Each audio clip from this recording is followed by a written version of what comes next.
Jack, thank you so much for joining us. It's so great to have you back on Bloomberg Television. Thank you. So the Secretary General, UN Secretary General, asked you to stay on for another year advising on how tech can help level the playing field for small business. Yeah. What's your vision for that? How do we do that? I think the world is shifting from big companies to small companies. And a small company means entrepreneurships. So I'm passionate about entrepreneurships. I'm passionate about small business. I think that's the solution for this century. Creative jobs, innovation, creative. Because small business, if you're not creative, if you're not innovative enough, you don't have a chance. So this is my passion about, and I believe this is also the future of this century, business. You heard President Trump speak at the UN. What's your relationship like with President Trump? Well, he's a very unique president, and we had a very good discussion last time, and talking about China-U.S. trade relationship and things. I think that the China-U.S. relationship is very, very critical in this century, especially the business side. So I think they are making progress on that. Really? Because, Trump's top trade negotiator just called China an unprecedented threat. The president blocked the takeover of a U.S. chip company, Lattice, by a Chinese private equity firm. What do you make of those moves? Well, that happens here and there, and now and then when. And I think this is a way that if you see that optimistically or positively, there are conflicts, and they should making each other understand each other better. So I think the next 2 years there's a lot of conflicts all the time, but that whether it will be a fatal disaster, whether it's going to be things, it's rely on the wisdom of the leaders. What about his tact on North Korea when he says the U.S. will totally destroy North Korea if they threaten us? Is that the right approach? I have enough headache of myself, my business, because when I hear about that, I say, oh yeah, this is for people like us, we want a peace. We don't want people killing, but of course we care about the nuclear weapons that's going to destroy massive things. But I think this is, as a business people, I focus on creating jobs and doing good things, and the government have to do their right things. So how about when it comes to your business in China? President Xi Jinping has been taking more steps to put restrictions on the internet. This is your business. What do you make of that? You really feel that? I think not necessarily. Well, the shutting down of the VPNs is just one example of late. Okay, yeah. Well, we probably see a different view on that, because this is the way I see business. 18 years ago, in the past 18 years, this is our 18th year anniversary. Past 18 years, I got questions by this China internet censorship and this and that all the time. But I am the first internet guy in China since 1995. We see the American has been enjoying democracy for 250 years, and China just started like in the past 30 years.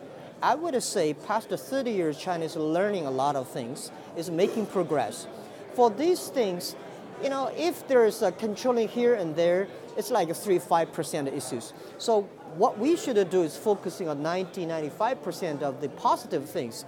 And I think when the government, what shall I say? The governing or regulator of the internet is such a new thing to any government. People like me, I've been talking to thousands of hundreds of government officers every year, because I think it's my responsibility to tell them, don't worry about it. This is the way to do it, how to do it. So I never complain, and I try my best to educate them. So you think they're ultimately going to be on the right side of history, the Chinese government? Obvious. I am 100% for sure, because nobody can stop this technology revolution. Everybody's learning how to govern, how to regulate. Yesterday, you celebrated the 3-year anniversary of Alibaba's IPO. Yeah. Congratulations. Thank you. Amazon and Alibaba, the market caps have kind of been flirting with each other. I know that you have generally stayed in your own regional lanes, but as you become increasingly global companies, where do you see competing with Amazon directly? Well, Amazon is an e-commerce company, and very successful, and we respect a lot. But Alibaba is not an e-commerce company. We are e-commerce enabler. We are e-commerce infrastructure builder. So, as I said, people may like it. I say, our job is to enable more companies become Amazon. So when we see Amazon is doing good job, is successful, we're telling everybody, e-commerce works. So we're not necessarily competing, but investors and the journalists always put us as competitor because I spent very, very little time studying how can we compete with Amazon, is how we can learn from Amazon that empower more business can be more efficient on internet time. They recently bought Whole Foods. You have been investing in groceries for a long time. Yep. I'm curious where you see similarities and differences in your strategies. Yeah, we said in China, in the past 15 years, we grow so fast on retail. A lot of people say, well, we destroy retail, traditional retail. So the question we started to think about 5 years ago, destroying retail is not our purpose. Our mission is helping doing business easier. So we cannot helping the new retailer destroy the old retailer. So we say, how can we using our technology, our data, our market power to help in the traditional retailer? So it's not about destroying them. We want to enable them. So that's why we invest and buy a lot of traditional supermarkets, malls. We want to learn, and then we want to help more. This is the opportunity. Alibaba is trying for a third time to get approval for the MoneyGram acquisition, U.S. money transfer company. What's plan B if that doesn't happen? Well, I cannot actually, honestly, I leave this job for the Ali Enter Financial, Alipay to do that. And today I cannot make comments because I know so little. They are applying for the third times, so I cannot make a comments about that.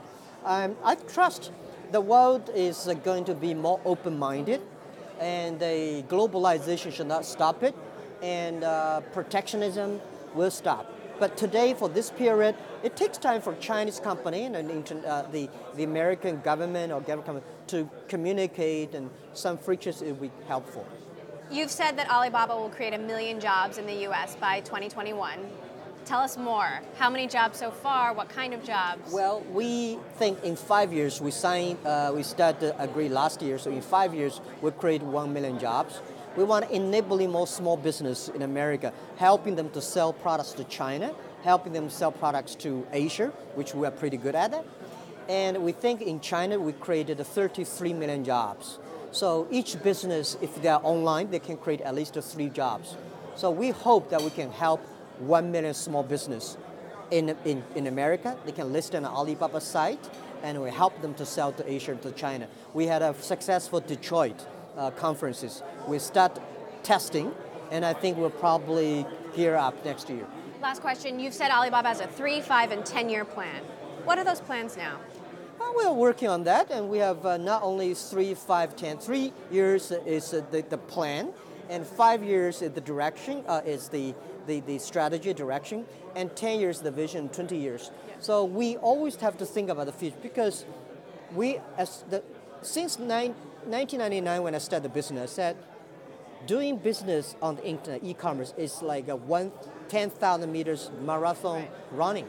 So you should have run as fast as a rabbit, but you should have as patient as a turtle.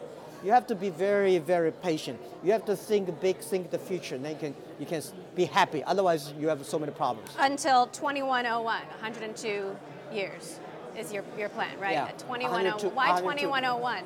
Yeah, Where'd you get one that or 2 number? years. Well, we were born in 1999. Last century we had 1 year, and this century we want 100 years, and plus 1 year, 102 years will cross 3 centuries. So every number you're giving to the team should be accurate. So the more accurate you are, the more serious you are, and your employees, your colleagues, your friends will take it seriously. All right. Jack Ma, thank you so much for joining us. It's great to have you back here on Bloomberg. Thank you. Thank you.